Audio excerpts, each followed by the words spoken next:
Standard 7, Subject Science, Chapter number 4, Nutrition in Living Organisms.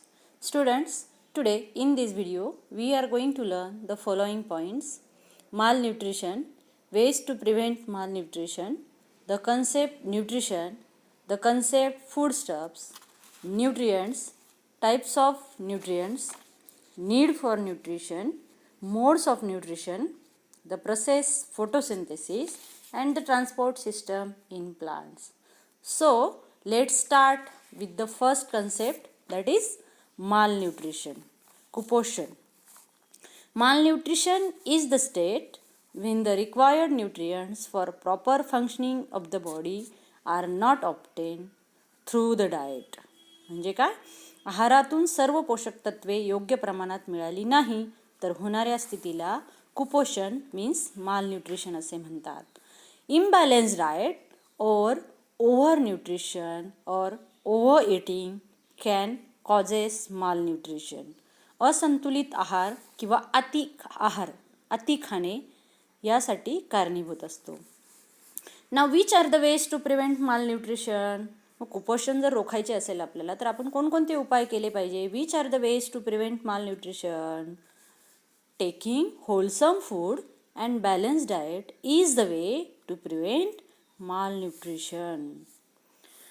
As per our age and type of work, we have to manage our diet to prevent malnutrition. म्हणजे काय? कुपोषण रोखण्यासाठी योग्य आणि संतुलित आहार घेणे आवश्यक असते. तसेच आपल्या वयानुसार व कामाच्या स्वरूपानुसार आहार घेतला तर कुपोषण टाळता येते. Now the concept nutrition. पोषण. The process of ingesting and using food for energy in living organism is called a process of nutrition. म्हणजे काय? पोषक द्रव्ये शरीरात घेऊन त्यांचा वापर करण्याच्या सजीवांच्या प्रक्रियेला न्यूट्रिशन असे म्हणतात. Next concept is foodstuffs. Foodstuffs means अन्नपदार्थ. Foodstuffs are the substances which are ingested, digested and assimilated to give energy, help in growth and building health of our body. ज्या पदार्थांचे पचन म्हणजेच डायजेशन आणि सात्मीकरण म्हणजे असिमिलेशन होऊन ऊर्जा प्राप्त होते त्या सर्व पदार्थांना आपण अन्नपदार्थ म्हणजेच फूडस्टफ्स असे म्हणतो. आपल्या शरीराची वाढ होण्यासाठी व शरीर निरोगी राखण्यासाठी असे पोषक पदार्थ खाणे आवश्यक असते. Next concept is nutrients. पोषक द्रव्य. Different types of food constituents which are useful and necessary for our body are called nutrients. म्हणजे काय? विविध प्रकारचे अन्न घटक म्हणजेच पोषक द्रव्ये होत. आता तुम्हाला माहिती आहे की आपण दैनंदिन व्यवहारामध्ये किंवा दैनंदिन जीवनामध्ये जो आहार घेतो त्या आहारामध्ये वेगवेगळ्या प्रकारचे nutrients, for example carbohydrates, proteins, fats, vitamins, minerals, हे सर्व प्रकारचे न्यूट्रिएंट्स त्यात समाविष्ट असतात. त्यांना काय म्हणतो आपण? न्यूट्रिएंट्स. आणि हे न्यूट्रिएंट्स आपल्या बॉडीच्या प्रॉपर ग्रोथसाठी आवश्यक असतात. Okay. Now there are two types of nutrients. First macronutrients, second is micronutrients. So, what is mean by macronutrients? Nutrients required in a large quantity are called macronutrients. म्हणजे काय? ज्या पोषक द्रव्यांची आपल्या शरीराला मोठ्या प्रमाणात गरज असते त्या पोषक द्रव्यांना मॅक्रोन्यूट्रिएंट्स असे म्हणतात. For example carbohydrates, proteins and fats. These nutrients required in a large quantity for our body. That's why these nutrients are called macronutrients. Now next type of nutrient is a micronutrients. Now what is mean by micronutrients? Nutrients required in a very small quantity are called micronutrients. ज्या पोषक द्रव्यांची आपल्या शरीराला अत्यल्प गरज असते त्या पोषक द्रव्यांना मायक्रोन्यूट्रिएंट्स असे म्हणतात. For example minerals and various types of vitamins. आता तुम्हाला माहिती आहे मुलांनो की काही पोषक द्रव्ये अशी असतात की ज्यांची आपल्या शरीराला खूप अत्यल्प प्रमाणात गरज असते for example minerals and various types of vitamins, त्यांना आपण म्हणतो micronutrients. Now need for nutrition. First, supply of energy, growth and development. म्हणजे काय, शरीराला कार्य करण्यासाठी सतत ऊर्जा पुरवठा करणे आणि शरीराची योग्य वाढ व विकास करणे. Then second, replacing the damage cells and repairing worn out tissues. पेशींची झीज भरून काढणे व उती दुरुस्त करणे. Third point is to fight various types of diseases and to improve our immunity system. रोगप्रतिकारशक्ती निर्माण करून शरीराला विविध रोगांपासून वाचवणे. These are the need for nutrition. म्हणजे काय, आपण आपल्या दैनंदिन जीवनामध्ये जो आहार घेतो, जे न्यूट्रियंट्स आपण घेतो, त्या न्यूट्रियंट्सचं हे सगळं कार्य आहे आपल्या शरीरामध्ये मुलांनी. There are 2 types of nutrition. First is autotrophic nutrition and second is heterotrophic nutrition. Now study about this type of nutrition. First, autotrophic nutrition. Some organisms like plants can prepare their own food for nourishment. This mode of nutrition is called autotrophic nutrition. म्हणजे काय, ज्यावेळी सजीव स्वतःचे अन्न स्वतः तयार करून स्वतःचे पोषण त्यातून करतात, तेव्हा ह्या पोषण पद्धतीला ऑटोट्रॉफिक न्यूट्रिशन असे म्हणतात. And the best example of autotrophic nutrition is various types of plants. आता तुम्हाला माहिती आहे की वनस्पती स्वतःचे अन्न स्वतः तयार करतात आणि त्या स्वतः तयार केलेल्या अन्नातून स्वतःचं पोषण करतात, म्हणून त्यांच्या ह्या न्यूट्रिशन मोडला ऑटोट्रॉफिक मोड ऑफ न्यूट्रिशन असे म्हणतात. Then second type of nutrition is heterotrophic nutrition. Some organisms like animals and we human also depend on other plants or animals for food. This mode of nutrition is called a heterotrophic nutrition. जेव्हा सजीव आणि आपण मनुष्यसुद्धा अन्नासाठी इतर वनस्पती किंवा प्राणी यांच्यावर अवलंबून असतो, तेव्हा त्या पोषण पद्धतीला हेटरोट्रॉफिक न्यूट्रिशन असे म्हणतात. आता बघा मुलांनो, आपण आणि इतर प्रकारचे जे प्राणी आहेत, हे सर्व प्राणी आणि आपण अन्नासाठी इतर प्राणी आणि वनस्पतींवर अवलंबून असतो, म्हणून आपला जो न्यूट्रिशनचा मोड आहे तो आहे heterotrophic mode of nutrition. Got it? Now can you tell me how do plants produce their own food? Very good.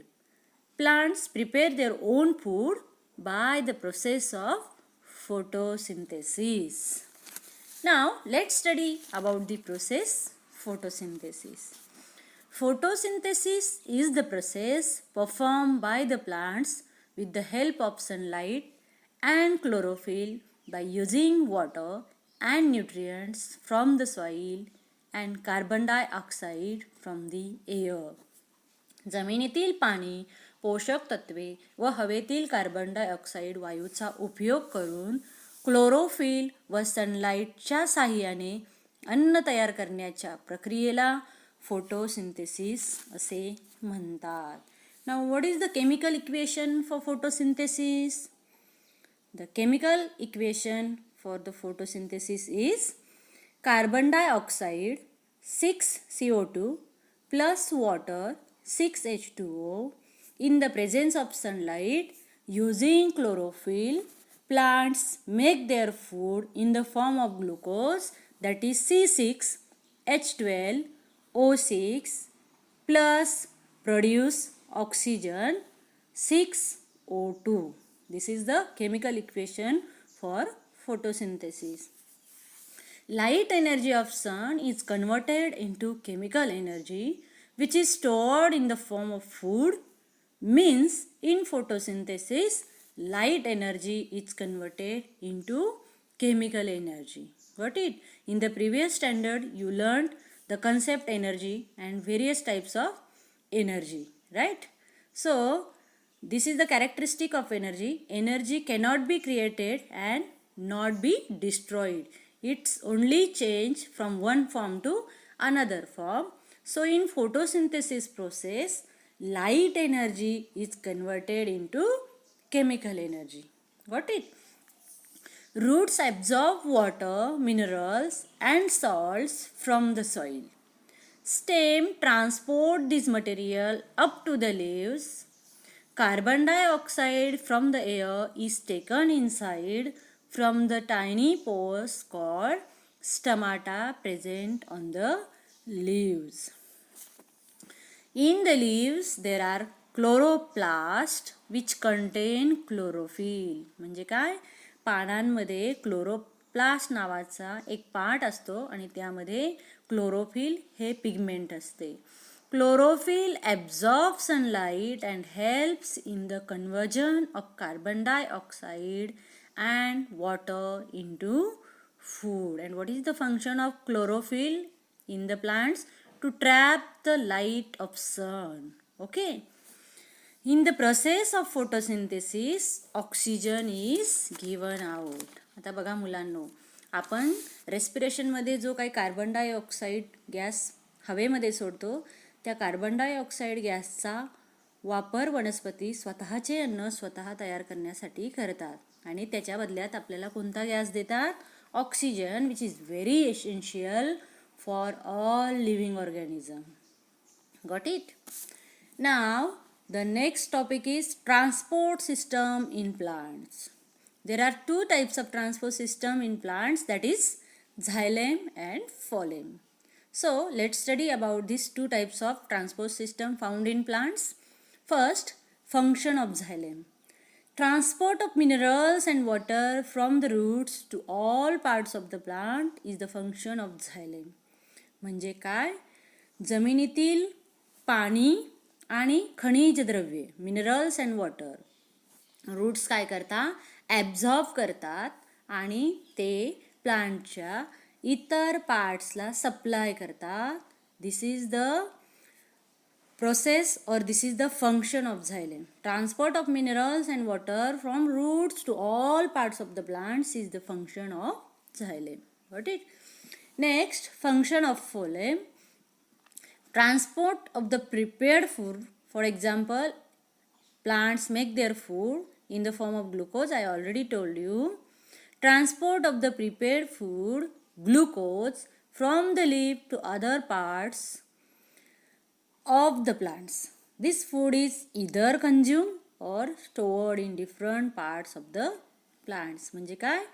पानांद्वारे वनस्पती स्वतःचं अन्न तयार करतात ग्लुकोजच्या स्वरूपात आणि ते तयार केलेले अन्न वनस्पतींच्या इतर पार्ट्सला पानांकडून सप्लाय केलं जातं किंवा ट्रान्सपोर्ट केलं जातं.